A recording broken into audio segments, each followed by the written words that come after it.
Bonjour à tous, vous êtes sur ma chaîne de podcast Vivre Conscient, sous-entendu pour vivre mieux, et vous êtes avec Lucille Benoît. J'ai à cœur de transmettre autour de thèmes psychologiques et spirituels, c'est la raison pour laquelle je vous présente régulièrement des épisodes sur des thèmes variés, universels, qui peuvent vous toucher, avec potentiellement des clés ou des pistes qui peuvent vous faire réfléchir et surtout vous aider peut-être à améliorer la relation que vous avez avec vous-même, sinon la relation que vous pouvez avoir avec les autres. N'hésitez pas à me retrouver sur Instagram, on attire ce que l'on rayonne, sur LinkedIn, mais aussi à commenter et à mettre vos avis sur cette chaîne de podcast que vous pouvez retrouver sur toutes les plateformes. De la même façon, n'hésitez pas à vous abonner pour être tenu informé de la parution de chacun des épisodes qui paraîtront sur Vivre Conscient. Je vous retrouve tout de suite pour un nouvel épisode.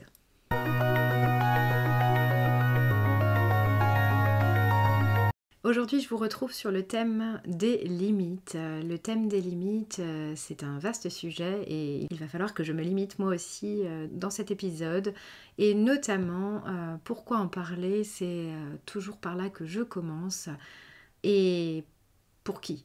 Alors, poser des limites, c'est d'abord, avant tout pour soi-même et pour les autres, pour la relation que nous pouvons établir avec nous-mêmes et avec les autres. C'est un peu la base de la confiance en soi, c'est-à-dire que sans limite, il est difficile de savoir où s'arrêtent nos propres valeurs, finalement, où commencent nos essentiels. Ce que j'aimerais aujourd'hui, c'est vous sensibiliser sur ces notions qui sont extrêmement importante, cette notion notamment donc de limite et cette notion de respect de soi. Ça va avec. Poser des limites, la première des choses, c'est pour se protéger. Pour se protéger dans le monde dans lequel nous vivons, c'est important parce qu'un enfant, on le protège, un adulte, il doit apprendre à le faire, il doit apprendre à se protéger. C'est d'ailleurs pour cette raison que je sensibilise aussi beaucoup de parents sur cette notion de limite et des limites éducatives ça fera l'objet d'un autre épisode probablement, mais vous pouvez aussi retrouver les podcasts de Caroline Goldman qui sont extrêmement enrichissants et très très bien expliqués et qui vous parlent d'ailleurs des limites éducatives. Pour autant, si c'est quelque chose qui commence dans l'enfance, c'est nécessaire de poser ses limites en tant qu'adulte. Et c'est d'autant plus important qu'il va falloir nouer des relations saines, posées sur la base essentielle du respect. Alors pourquoi le respect ? Bien, on entend beaucoup parler de relations dites toxiques, des relations qui ne seraient pas équilibrées. Si vous ne savez pas mettre les limites, vos limites, c'est-à-dire si vous ne savez pas dire non, stop, quand vous avez envie de dire non, quand vous avez envie de dire stop, il est probable que l'autre, en face de vous, mette ses limites à lui et ne prenne pas en considération vos limites puisqu'elles ne seront pas exprimées. Il ne faut pas partir du principe que l'autre saura où il faut qu'il s'arrête. Il ne sait pas. Il ne sait pas parce que l'autre, quel qu'il soit avec un grand A, prend ce qu'il a à prendre, ce qui peut lui convenir, parce qu'il en a besoin, parce qu'il en a envie, parce que ça lui rend service, parce qu'il est intéressé, parce que c'est un opportuniste, peu importe. Donc la première des choses, c'est de ne pas partir avec ce postulat que l'autre sait pour vous. Non, il ne sait pas. Poser des limites, c'est donc essentiel de le faire et de se responsabiliser en ayant conscience que si vous ne mettez pas vos limites, les autres peuvent venir piétiner votre intégrité, mais sans forcément que ce soit toujours voulu, sans forcément que ce soit malveillant pour autant. Il y a plusieurs façons de poser des limites et c'est ce qu'on va voir dans cette deuxième partie de podcast. La première des choses, j'aimerais vraiment que vous intégriez ça, il me semble, en tout cas c'est ma vision des choses, que poser des limites, ça fait partie de la bonne relation que vous allez pouvoir avoir avec vous-même. C'est-à-dire que si vous dites oui alors que vous avez envie de dire oui, si vous dites non alors que vous avez envie de dire non, vous êtes intègre, vous êtes authentique, vous êtes surtout vrai et vous êtes vous-même. Si, vous l'aurez compris, vous dites non alors que vous avez envie de dire oui, alors là, vous êtes en train de vous mentir. Et moi, la question que j'aimerais vous poser, tout d'abord, c'est est-ce que vous auriez envie de faire confiance à quelqu'un qui vous ment ? Moi, je ne ferai absolument pas confiance à quelqu'un qui me ment, tout simplement parce que je ne peux pas compter sur cette personne. Je ne peux pas être engagée dans cette relation parce que je ne sais pas exactement si ce qu'elle dit est vrai, si je peux compter sur elle. Et donc, la question qu'on aborde aujourd'hui, elle est indispensable pour commencer à établir ce que l'on va nommer la confiance en soi et ce que l'on va aussi nommer l'estime de soi. Voilà pourquoi je vous embarque avec moi dans différentes petites méthodes qui vont peut-être vous aider et vous permettre en tout cas d'être conscient tout d'abord, vous l'avez compris, c'est l'essentiel de ce podcast, pour pouvoir agir différemment dans votre quotidien et notamment avec les personnes qui sont encore plus importantes pour vous. Par la même occasion, c'est donc une superbe opportunité pour apprendre à ne plus vous mentir et à avoir confiance en vous. C'est parti! Alors pour poser ses limites, il existe plusieurs petites techniques. On en a abordé une essentiellement dans cette première partie de podcast, c'est apprendre à dire non aux autres. Souvent, on peut avoir des croyances qui nous limitent, on les appellera les croyances limitantes en PNL. Ce sont des croyances qui nous empêchent d'agir. Alors je ne sais pas si vous avez des croyances qui vous empêchent d'agir en accord avec vous-même et avec vos principes, vos valeurs. Mais ce qui est essentiel là-dedans, c'est de comprendre que parfois on projette sur l'autre des craintes, on a peur que l'autre surréagisse, que l'autre rentre dans un conflit, que l'autre soit frustré et ne nous aime plus. Peut-être que vous avez déjà connu ça et peut-être aujourd'hui que c'est ce qui vous empêche clairement de poser des limites et notamment aux personnes que vous aimez le plus. Pour autant, posez-vous la question de savoir qu'aiment-ils ? Qu'est-ce que ces gens aiment chez vous ? Est-ce que c'est le fait que vous disiez oui tout le temps ? Est-ce que c'est la personnalité que vous avez ? Est-ce que c'est encore ce que vous donnez tout le temps de votre personne ? Qu'est-ce que c'est exactement ? C'est important de se poser la question parce que le jour où on apprend à dire non, on apprend effectivement avec courage à se confronter à la réalité de nos relations. Et c'est vrai que ça demande une certaine force, et c'est ce que je vous propose aujourd'hui, mais c'est déjà d'avoir conscience que l'autre, si vous l'aimez pour ce qu'il est, peut-être aussi qu'il vous aime pour ce que vous êtes, au fond de vous, non pas pour les oui que vous dites, que vous donnez comme réponse, non pas pour tout ce que vous offrez, mais pour tout ce que vous êtes. Un bébé, quand il vient au monde, il n'a rien à prouver, il est juste là, et en plus il pleure beaucoup généralement, ou en tout cas, il vient, il appelle, on est là, mais on l'aime quand même. En fait, il n'a rien à prouver. Eh bien, vous, c'est un petit peu pareil. Donc, l'une des premières techniques, c'est d'apprendre à dire oui. À qui ? À vous. En fait, vous devez apprendre à vous dire oui. Donc, pour cela, première étape, c'est de différer votre réponse. La première chose que je vous invite à faire, lorsque quelqu'un vous pose une question, est-ce que tu pourrais m'aider à déménager samedi prochain ? Posez-vous la question de savoir si vous êtes disponible physiquement et ensuite essayez de différer, même de quelques heures, votre réponse en expliquant à cette personne que vous vous donnez le temps de la réflexion, vous avez besoin pour un exercice que vous faites, peu importe si c'est une personne qui vous connaît, en plus ça peut très très bien fonctionner, et vous réfléchissez. Est-ce que vous avez vraiment envie d'y aller ? Si vous avez vraiment envie d'y aller, allez-y. Bien sûr, si c'est prendre soin de vous, allez-y. Mais si vous n'avez pas envie d'y aller, et si vous avez envie de dire non à cette personne parce que surtout vous avez envie de vous dire oui, alors il va falloir vous dire oui. Et pour cela, il va falloir que vous soyez le plus vrai possible en mettant en avant pour quelles raisons vous n'avez pas envie. Est-ce que vous êtes fatigué ? Est-ce que vous aviez quelque chose à faire de prévu ? La vérité est la meilleure des compagnies pour pouvoir justement donner une excuse. Vous n'avez pas besoin de mentir, vous avez besoin d'être vrai. Et l'autre, quel qu'il soit, il a besoin de cette vérité. Si cette relation doit perdurer, ce n'est que dans la vérité que vous y verrez plus clair. Donc, une fois qu'on a différé, on apprend à se dire oui. Donc, première étape, je diffère ma réponse. Deuxième étape, je ne dis pas non à l'autre, je me dis oui à moi, je prends soin de moi. Rappelez-vous que vous devez apprendre à vous considérer. Vous êtes la personne la plus importante pour vous-même et si vous réussissez à être pleinement disponible et pleinement authentique avec vous-même, alors vous pourrez aussi offrir ça à l'autre, cet autre qui est si important pour vous. Et ça n'a pas de prix. Vous allez peut-être déjà observer une chose, c'est que quand vous dites non à l'autre, vous ne disparaissez pas pour l'autre, et encore moins pour vous-même. Vous existez et votre réponse prend de la valeur.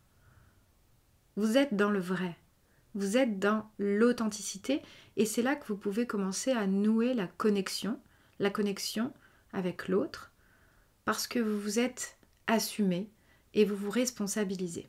Pour continuer sur le mode de la vérité et dans le fait de se responsabiliser, ce que je vous propose aussi, et surtout dans les relations qui vous sont chères, c'est de pouvoir parler ouvertement en fait de vos limites. Vous avez le droit et vous êtes légitime dans le fait de dire à l'autre, voilà, mes limites elles s'arrêtent là.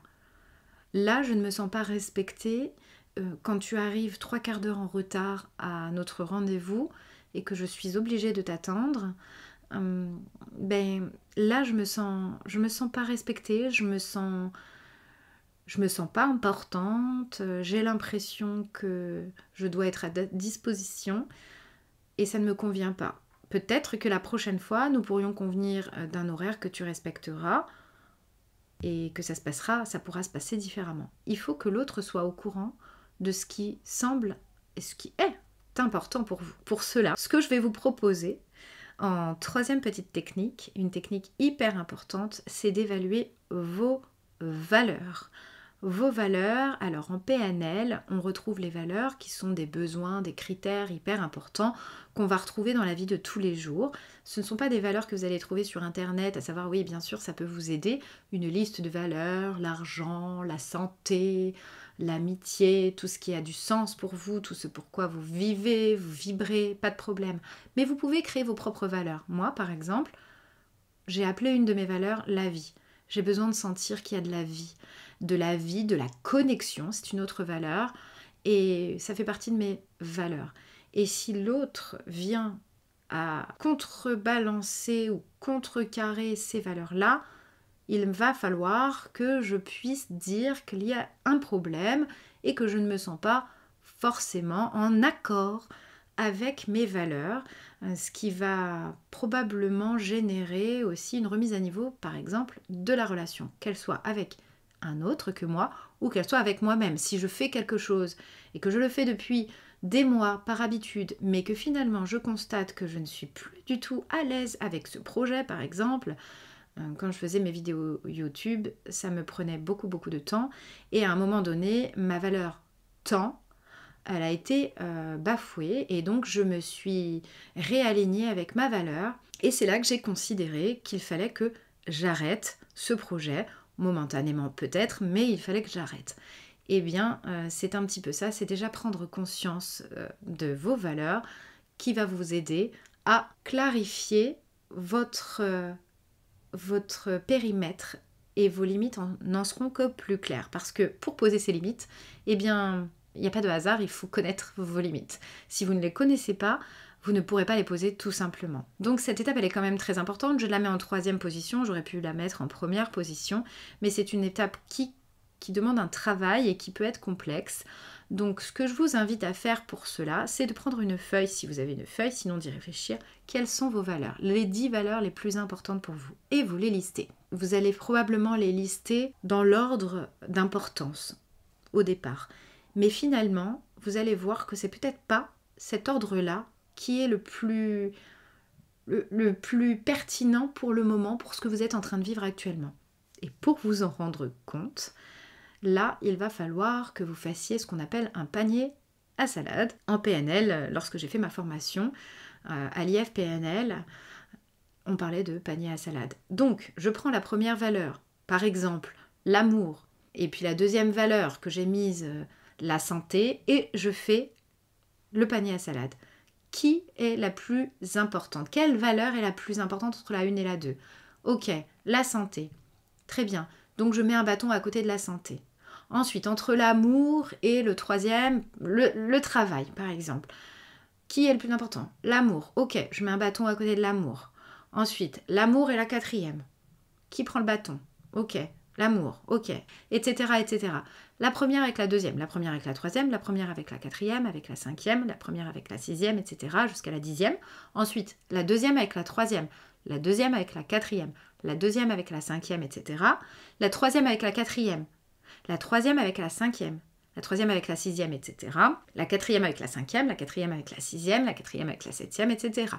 Vous faites ça jusqu'au bout et ensuite vous comptabilisez le nombre de bâtons. Jusque-là, tout va bien. Et finalement, vous vous rendez compte que l'ordre que vous aviez estimé n'est pas du tout celui auquel vous aviez pensé au départ. Donc ça va vous permettre d'étudier plus profondément et de manière plus pertinente vos valeurs, ce qui va vous aider aussi à prendre conscience de celles qui sont finalement respectées dans votre quotidien et avec qui, et de celles qui ne le sont pas. Cet épisode-là, il est pour que vous preniez conscience et confiance aussi dans les valeurs qui sont les vôtres et que vous arriviez à donner justement votre mode d'emploi aux personnes qui vous sont chères. Parce que c'est ce qui va permettre de consolider et à la fois la relation que vous allez avoir avec vous-même pour que vous puissiez être et grandir en toute confiance en vous, ce que beaucoup de personnes viennent chercher au cabinet, de la confiance en soi. Et puis, ça va consolider aussi, ou peut-être vous aider à faire le tri. Vos relations ne vont s'en sortir que plus authentiques et plus connectées. Pour conclure, il est important d'avoir conscience lorsque nous ne sommes pas alignés avec notre vérité intérieure, à la fois avec nos valeurs, celles qui ont du sens, nos besoins.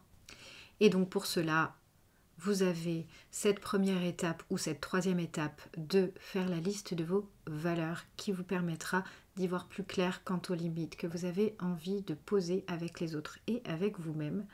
Ne pas aller au-delà de vos limites, les exposer aux autres sans craindre de ne pas être aimé pour autant.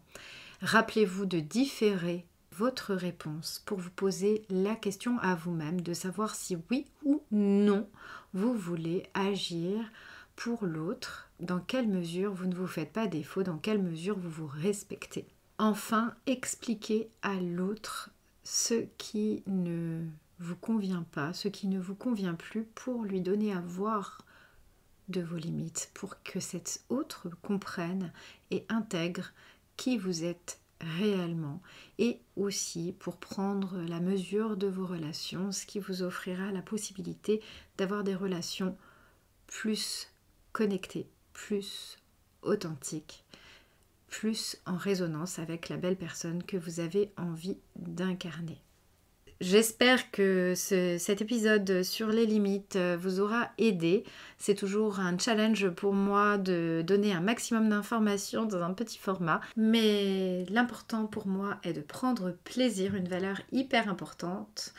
Et ces challenges remportés. Je vous souhaite de vivre conscient chaque jour. N'hésitez pas à partager cet épisode autour de vous. Et on se retrouve la semaine prochaine sur un nouveau thème. À bientôt!